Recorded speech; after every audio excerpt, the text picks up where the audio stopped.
From a daughter who vanished from public view to a son who faced devastating sexual abuse, from a professor redefining racial discourse to a politician fighting school bullying, Richard Pryor's children navigated extraordinary challenges hidden behind their father's legendary status. Here's what really happened to Richard Pryor's children. Renee Pryor. Of all Richard Pryor's 7 children, none has remained as shrouded in mystery as his eldest daughter, Renee Pryor. Born on July 20, 1957, when the future comedy legend was just 16 years old and still struggling to find his place in the world, Renee represents the most enigmatic chapter of the Pryor family story. Her mother was a woman named Susan, who was Richard's girlfriend during his teenage years in Peoria, Illinois. At the time of Renee's birth, Richard Pryor was far from the household name he would later become, working various jobs and just beginning to explore his interest in comedy. The responsibility of fatherhood at such a young age, combined with his own troubled upbringing in his grandmother's brothel, set the stage for what would become a pattern of complicated relationships with his children throughout his life. What makes Renee's story particularly striking is not what we know about her, but rather what we don't know. Unlike her siblings who have pursued careers in entertainment, academia, politics, or other public endeavors, Renee chose a completely different path. She has maintained such complete privacy that virtually no information about her adult life exists in any public records or media coverage. The last confirmed public mention of Renee appeared in a People magazine article published shortly after Richard Pryor's death on December 10, 2005. The brief reference acknowledged her existence as his firstborn child, but provided no details about her life, career, or whereabouts. Since then, she has remained completely absent from any public discourse about the Pryor family legacy. This absence becomes even more remarkable when contrasted with the very public lives of several of her half-siblings. While Renee Pryor built a career in entertainment and later entered politics in Baltimore, while Richard Pryor Jr. wrote a detailed memoir about his experiences, and while Elizabeth Pryor became a prominent academic studying racial history, Renee has managed to maintain complete anonymity.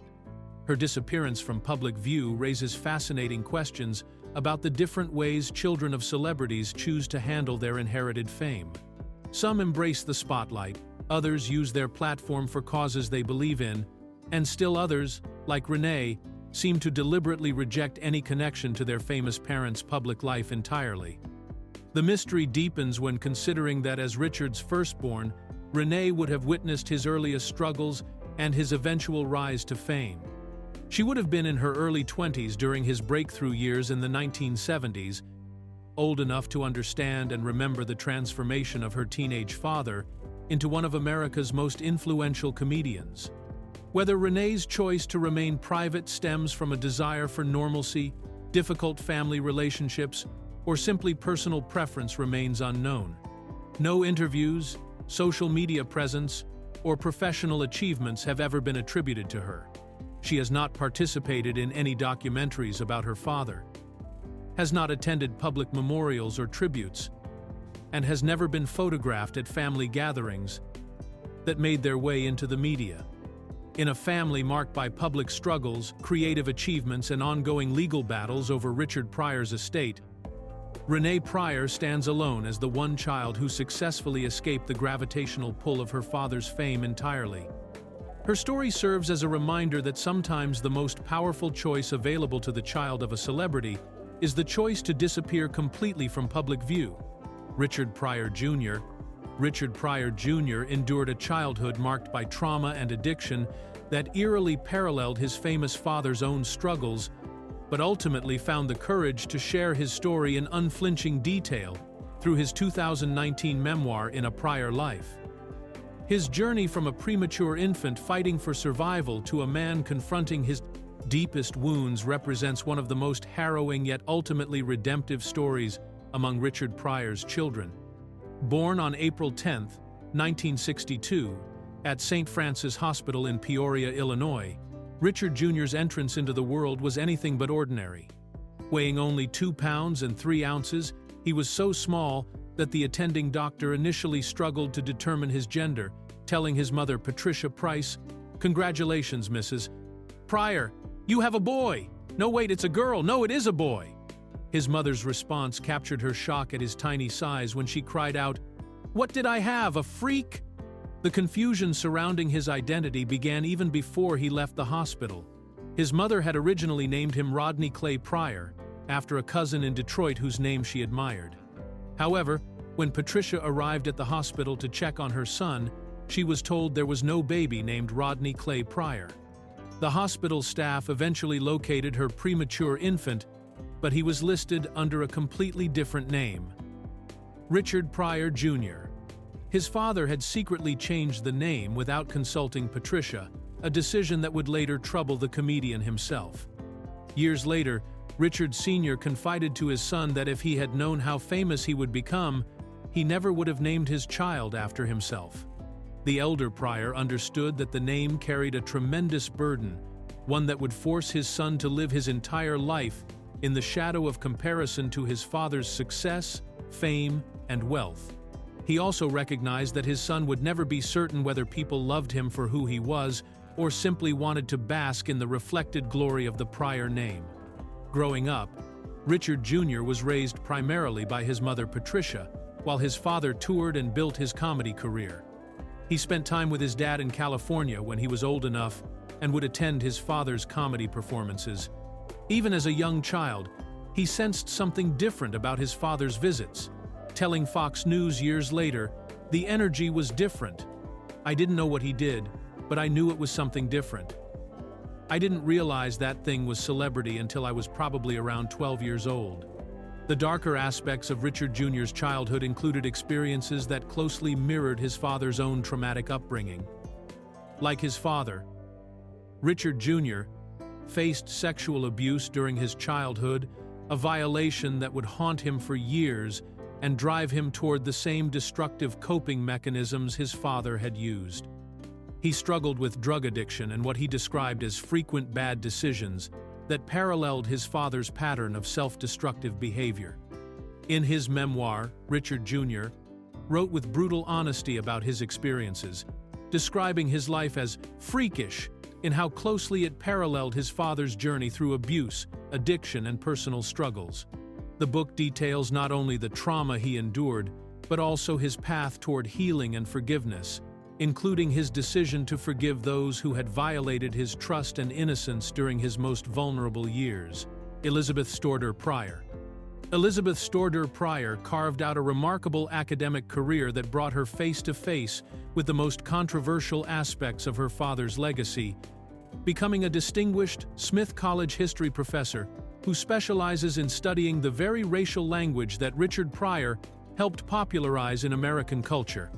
Born on April 24, 1967, to Richard and his girlfriend Maxine Anderson, Elizabeth chose a path that would position her as both a scholar of racial history and a central figure in one of the most bitter celebrity estate battles in recent memory.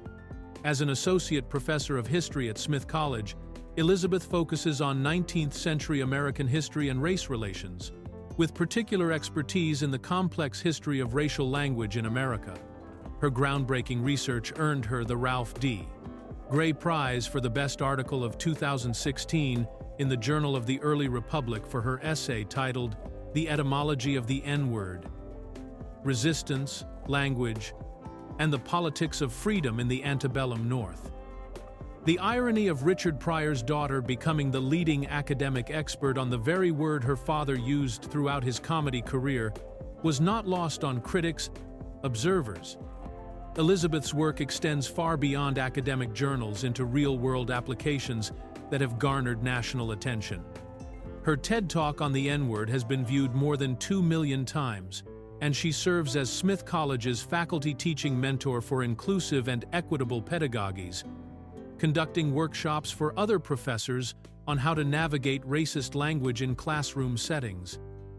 She has made the deliberate choice not to use the actual word in her upcoming pedagogical memoir, explaining that she wants people to be able to engage with the ideas without getting caught up in the emotional impact of seeing the word itself.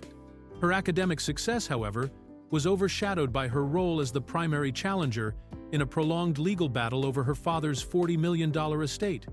When Richard Pryor died in December 2005, Elizabeth discovered that her father had secretly remarried his former wife Jennifer Lee in 2001 using a confidential marriage certificate that kept the union from becoming public record.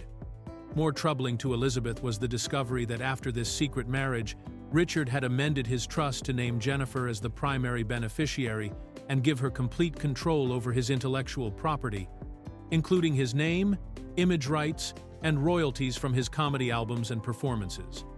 In 2006, Elizabeth filed a lawsuit against Jennifer Lee, accusing her stepmother of elder abuse, fraud, forgery, and taking advantage of Richard's deteriorating mental and physical condition caused by multiple sclerosis. Elizabeth argued that Jennifer had manipulated her father during his weakest moments and that the secret marriage was fraudulent. She also invoked California's statute that prohibits gifts and bequests to caregivers, since Jennifer had been hired to manage Richard's care and affairs, starting in 1994.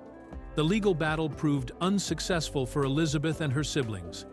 Jennifer prevailed in probate court largely because of her status as Richard's legal widow, and when Elizabeth appealed to the California Court of Appeals, the court ruled that she lacked standing to seek an annulment of the marriage, since only spouses can file such cases before death.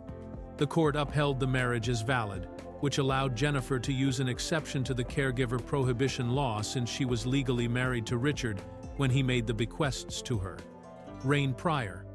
Rain Pryor transformed from a successful Hollywood actress into an unlikely political candidate in Baltimore, Maryland, driven by her fierce determination to protect her daughter from the same kind of discrimination she had faced growing up as a biracial child in the entertainment industry. Born on July 16, 1969, to Richard Pryor and his second wife Shelley Bonus, a Jewish go-go dancer who later became an astronomer, Rain's journey from Hollywood to Baltimore politics represents one of the most unexpected career pivots among Richard Pryor's children. Rain's early life was marked by the unique challenge of navigating her mixed-race identity during a time when interracial relationships were still controversial. Her parents married just 4 years after the Supreme Court's Loving v. Virginia decision that protected interracial marriages, and Rain faced intense racism as a child. She once described herself on Oprah Winfrey's show as a product of this thing that everyone was against, referring to the social opposition to interracial children during the late 1960s and early 70s. Despite her father's growing fame, Rain lived what she described as essentially a normal life after her parents divorced when she was just 6 months old. She was raised primarily by her mother and Jewish maternal grandparents, who taught her about Jewish culture and traditions.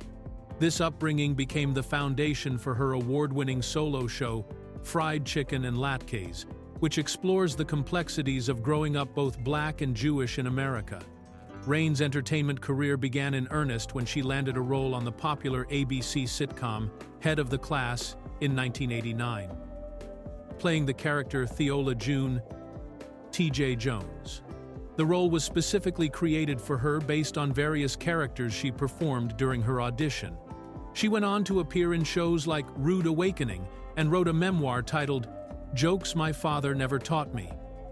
Life, Love and Loss with Richard Pryor, published in 2006. By 2006, Rain had grown tired of what she called all the Hollywood craziness and made the dramatic decision to leave Los Angeles for Baltimore. She was inspired partly by a story written by science fiction author Octavia Butler that featured Maryland, and she wanted to create a life on her own terms outside the entertainment industry's pressures. In Baltimore, she found her place in the local theater scene, got married, and had a daughter named Lotus.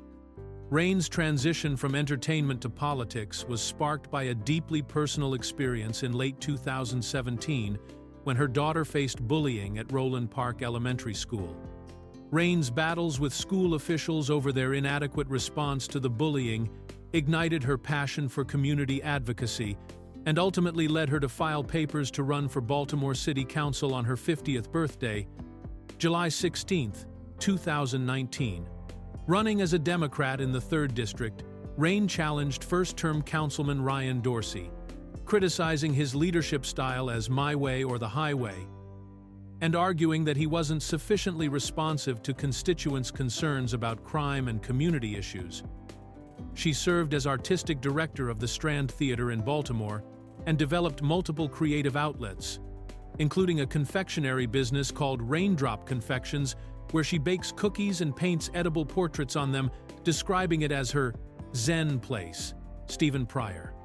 Stephen Pryor has achieved something remarkable among Richard Pryor's children: complete anonymity in an age where celebrity offspring often struggle to escape the spotlight, choosing instead to live an entirely private life that stands in stark contrast to his siblings' public careers in entertainment, academia, and politics. Born on November 14, 1984, to Richard and his fifth wife Flynn Belaine, Stephen represents the most successful example of a celebrity child deliberately stepping away from his father's famous legacy. Stephen's birth came during one of the most turbulent periods in Richard Pryor's personal life, 2 years before his parents would marry in 1986. His mother, Flynn Belaine, was an aspiring actress whom Richard had met while performing in Washington, D.C. in 1984. Their relationship was marked by intense volatility, with the couple marrying and divorcing twice between 1986 and 1991, creating an unstable environment during Stephen's early childhood years. The circumstances surrounding Stephen's early life were complicated by his father's deteriorating health and ongoing struggles with multiple sclerosis, which had been diagnosed in 1986 when Stephen was just 2 years old.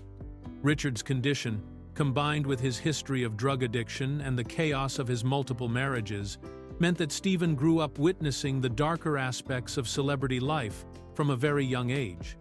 What makes Stephen's story particularly notable is not what he has done, but rather what he has chosen not to do. Unlike his half-siblings who have pursued careers that keep them in various forms of public view, Stephen has managed to maintain complete privacy about his personal and professional life. No interviews, social media presence, or professional achievements have ever been publicly attributed to him, suggesting a deliberate choice to remain outside the entertainment industry entirely. This decision becomes even more striking when considering the paths taken by his siblings. While some have written memoirs detailing their experiences as Richard Pryor's children, others have built careers in entertainment or academia, and still others have entered politics or public advocacy.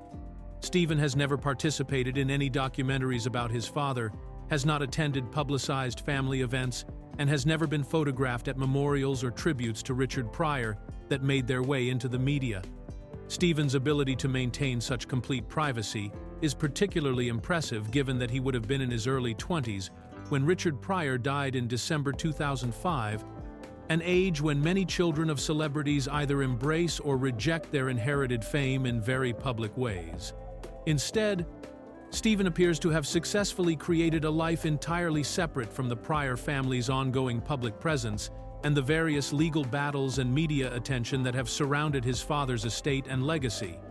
The lack of any public information about Stephen's career, relationships, or current whereabouts suggests that he has achieved what many celebrity children desire but few accomplish: the ability to live as a completely private individual despite being born into one of America's most famous entertainment families.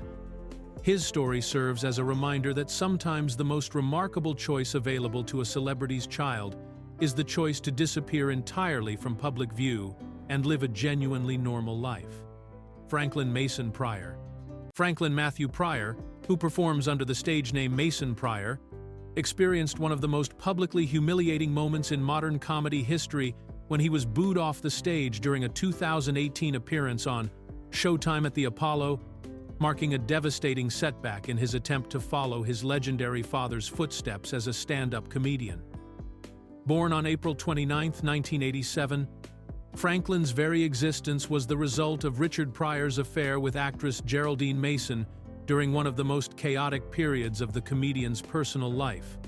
Franklin's birth occurred while Richard was married to his fifth wife, Flynn Belaine, creating a scandal that contributed to the breakdown of that already volatile relationship. His mother, Geraldine Mason, was an actress whom Richard had met on the set of his 1986 autobiographical film, JoJo Dancer. Your Life is Calling. The affair and resulting pregnancy became the subject of a paternity lawsuit when Geraldine filed papers in Los Angeles seeking $10,745 per month in child support, claiming that Richard had been a lavish and doting boyfriend initially but quickly abandoned her when she informed him of her pregnancy. Growing up as the son of one of America's most influential comedians, Franklin felt the inevitable pull toward comedy himself, beginning his stand-up career in 2007 after graduating from high school. He chose to perform under the name Mason Pryor, using his mother's last name as his stage surname, perhaps in an attempt to create some distance from the overwhelming legacy of his father, while still acknowledging his comedy lineage. Franklin worked tirelessly to establish himself in the comedy world, performing at clubs throughout the Midwest, including venues in Ohio, Kentucky, Tennessee, Philadelphia, and Peoria, his father's hometown. After moving to Los Angeles, he became a regular at some of the most prestigious comedy venues in the country, including the Comedy Store, the Laugh Factory, and the Ice House, as well as the Improv's Mo Better Mondays, which was considered one of the hottest comedy rooms in the nation. His career showed promise as he headlined shows in Oakland, San Jose, and Orange County, and he even secured small acting roles, including a part in director Steve Brill's film Walk of Shame. Franklin also appeared on the cable show Sons of Comedy in 2012, performing alongside other children of famous comedians who were trying to establish their own identities in the entertainment world. However, Franklin's biggest opportunity became his most public failure when he appeared on Showtime at the Apollo in 2018. The legendary venue, known for its notoriously tough audience, initially seemed welcoming as spectators shouted that he looked just like his father. Franklin began his set by acknowledging his nervousness, joking that he could literally hear his dad in heaven saying, "Boy, you better not mess this up." But his material, which included jokes about Donald Trump and Vladimir Putin, fell completely flat with the Apollo crowd, leading to boos and calls for him to leave the stage, while host Steve Harvey looked on with visible disbelief. Kelsey Pryor. Kelsey Pryor has chosen to honor her father's legacy through quiet entrepreneurship and deliberate privacy, building a modest clothing business called Pryor Clothing from her home in Boca Raton, Florida, while steadfastly avoiding the public spotlight that has drawn several of her half-siblings into entertainment, academia, and politics. Born on October 25, 1987, just months after her parents Richard Pryor and Flynn Belaine finalized their first divorce, Kelsey represents the youngest and most private member of the Pryor family. The circumstances of Kelsey's birth occurred during one of the most chaotic periods in Richard Pryor's personal life, when his relationship with Flynn Belaine was marked by extreme volatility and multiple separations. Her parents had married in October 1986, but their union lasted only 7 months before they divorced in July 1987. Kelsey was born just 3 months after the divorce was finalized, making her arrival a bright spot during a particularly turbulent time for both parents. Despite being born into the whirlwind of her father's fame and personal struggles, Kelsey grew up largely shielded from the public attention that surrounded the Pryor name. Her early years coincided with Richard's battle against multiple sclerosis, which had been diagnosed in 1986 when she was an infant.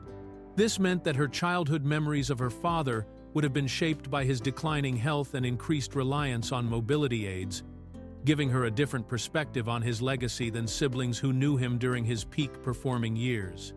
As an adult, Kelsey made the conscious decision to build a life away from the entertainment industry and public attention that had defined much of her family's experience. She established herself as an entrepreneur, creating Pryor Clothing, a modest fashion business that specializes in clothing items such as short-sleeve shirts and blouses. The business reflects her preference for practical, straightforward work over the high-profile careers that several of her siblings have pursued. Her choice to settle in Boca Raton, Florida, represents a geographic distance from both the Hollywood entertainment world where her father achieved his greatest success and the various East Coast locations where some of her siblings have built their careers. This physical separation seems to mirror her emotional approach to handling her famous surname, choosing to honor it through private success rather than public achievement. Kelsey's approach to social media and public appearances has been consistently minimal, with only occasional posts on Facebook that focus on her business and personal life, rather than her connection to Richard Pryor's legacy. When she has appeared in family photos or rare public gatherings, she maintains a low profile, avoiding interviews or statements about her father's career or the ongoing public interest in the Pryor family story. Unlike siblings who have written memoirs, pursued entertainment careers, entered politics, or built academic reputations, Kelsey has successfully created a life that exists largely independent of her father's fame. Her business ventures and personal choices suggest someone who values stability and normalcy over the unpredictable nature of public life, representing a quieter but equally valid way of carrying forward the Pryor family name through honest work and private dignity.